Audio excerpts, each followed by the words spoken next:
E o ministro de Assunto Econômico Mike de Mesa visita a instância de ARINA, esta Aruba Investment Agency.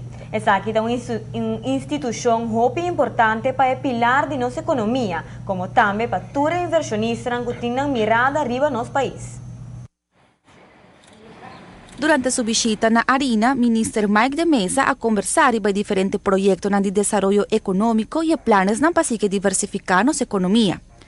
Ministro ha aclarado o engrandecimento de nossa economia, onde metam e compromisso principal para o nosso país. Bota mira acaba com aqui nós estamos tem Europe meets America, caminho da ARINA rol sumamente importante dessa aqui. Ano passado também tem Green Conference, ARINA estava tem uma atividade promê com Green Conference a tomar lugar, matchmaking, que também aduna sua fruta não, e aqui também tem Green Conference combinado com CREFT, Caribbean Renewable Energy Forum, também ARINA seu rol estava sumamente importante, estava presente. Para o que trata de desenvolvimento laboral de nosso país Aruba, segura-se aqui também onde metam a prioridade principal do gabinete atual. Pese a diferentes propuestas de crescimento econômico a ser apresentadas durante o ano 2013 e seguro ele continuar para o seguinte ano 2014 e de maneira aqui por generar mais emprego para nossa comunidade.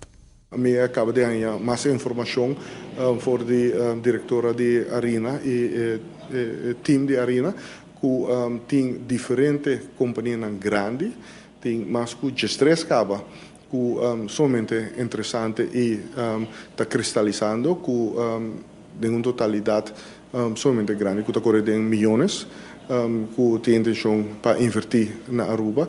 Essa aqui está criando cupo de trabalho, está netamente é razão que a bem com a ARINA e essa aqui está demonstrando que está funcionando somente bom e nós temos que conseguir engrandecer isso aqui e criar mais oportunidades que a ARINA pode fazer muito mais trabalho para a Aruba, que está em benefício de tudo na Aruba.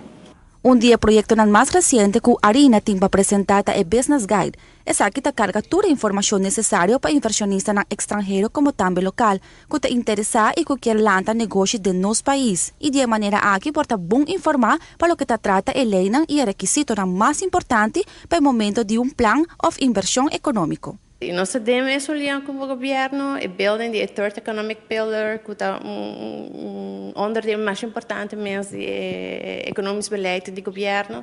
Da parte também onde a ARINA spela grote rol, dus parte die zij também atrair inversionistas, para bem usar o als hub.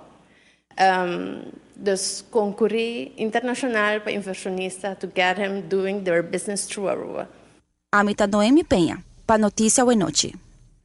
Durante o último tempo, Aruba não está conhecida somente para sua beach bonita, mas agora também como ponto estratégico para inversão econômica. Tem empresário internacional como também local que tem interesse para investir milhões em nosso país.